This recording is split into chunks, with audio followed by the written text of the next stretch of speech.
So just building from the same 2015 dynamic mechanisms question again. These are just a couple of resources I thought that could be used around teaching this. So I just created this physical resource made out of Meccano, similar to the last ones. The reason I decided to make a physical resource rather than a CAD resource was it's important to get a balance sometimes of pupils and their understanding between introducing them to CAD and getting them working with that and actually physically interacting with it. But I feel for this particular question, I think a physical resource might be better because the students can physically actually move the points from step to step along here, and I think they'll gain a better understanding by actually doing it. But it's just one possible resource that could be made. So what we can actually do with this to start off with is we've all our points from the question. We've point A, which we're now going to move around to here. We've point O in the centre. We've point D, C and B down here, which will be plotting our locus. So I'll just begin as the question was set out. Now I'm just using the endpoint here, the thumbtack, to physically cement this in place, if you will, and I can now move my crank across to A, and this is where everything is going to begin. So I'm just going to start off here,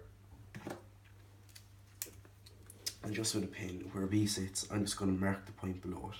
So this is going to be B0, I'm going to call it, because this is where we're actually starting off. So I now know our crank is going to move as far as point 1, so I can move that to 1, and I can come along, move my other point here in the linkage to 1.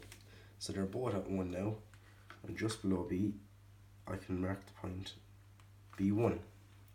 Now we're moving on to 2, pull out my pin, move it to point 2, that's now fixed, rotate this around to 2, and B has moved now to position B2. Moving along again, 3. See, I think from physically actually moving these points here, the students are going to give good understanding that this is moving incrementally, and this is where I think it actually benefits over a CAD model. B5.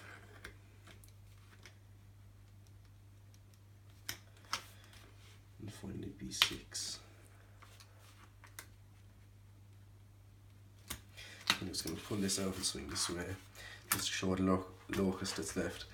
So we can see from B0 all the way to B6 what has been plotted so far. Just draw it in there now.